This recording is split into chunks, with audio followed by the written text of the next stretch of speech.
2 బంగాళదుంపలు, 1 కప్పు గోధుమ పిండి ఉంటే చాలు తినే కొద్ది తినాలనిపించే రుచికరమైన రెసిపీ అయితే ప్రిపేర్ చేసుకోవచ్చు. స్కూల్కి స్నాక్స్ బాక్స్కి, లంచ్ బాక్స్ కూడా పంపించవచ్చు. మార్నింగ్ బ్రేక్ఫాస్ట్ కింద, లంచ్ కింద, డిన్నర్ కింద కూడా చేసుకోవచ్చు. బంగాళదుంపల్ని ఉడికించుకొని సన్నగా తురుముకోవాలి. తర్వాత గోధుమ పిండి వేసుకొని కొత్తిమీర తురుము, పసుపు, ఉప్పు, కారం, కొంచెం నూనె వేసేసుకొని బాగా మిక్స్ చేసుకొని కొన్ని నీళ్లు వేసేసుకుంటూ సాఫ్ట్గా చపాతీ పిండిలాగా కలుపుకోవాలి. బాగా సాఫ్ట్గా వస్తుంది ఇక్కడ మనం పొటాటో వేసింటాం కాబట్టి.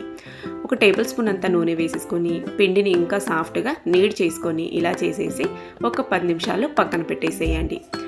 10 నిమిషాల తర్వాత చూస్తే పిండి బాగా ఇంకా సాఫ్ట్గా నానింటుంది. దాన్ని ఇప్పుడు బాగా నీడ్ చేసుకొని మనకి ఏ సైజులో కావాలో ఆ సైజులో ఉండ తీసేసి బాగా సాఫ్ట్గా రోల్ చేసేసుకొని కావాలంటే నెయ్యి, నూనె వేసుకొని రోల్ చేసుకోవచ్చు. లేదంటే ఇలాగా పొడిపిండి వేసేసుకొని రోల్ చేసుకోవచ్చు.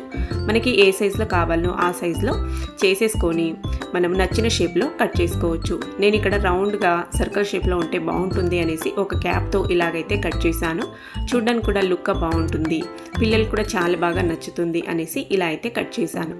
ఇలా చేసేసుకొని మనము ప్యాన్లో వేసేసి నచ్చితే నెయ్యి లేదంటే నూనెతో 2 వైపులా ఇలా అప్లై చేసుకుంటూ పైన మూత క్లోజ్ చేసుకొని మంచిగా కలర్ వచ్చేలాగా 2 వైపులా కాల్చుకున్నామంటే టేస్టీగా, హెల్తీగా బంగాళదుంపలు గోధుమ పిండి కాంబినేషన్తో రెసిపీ అయితే రెడీ అవుతుంది.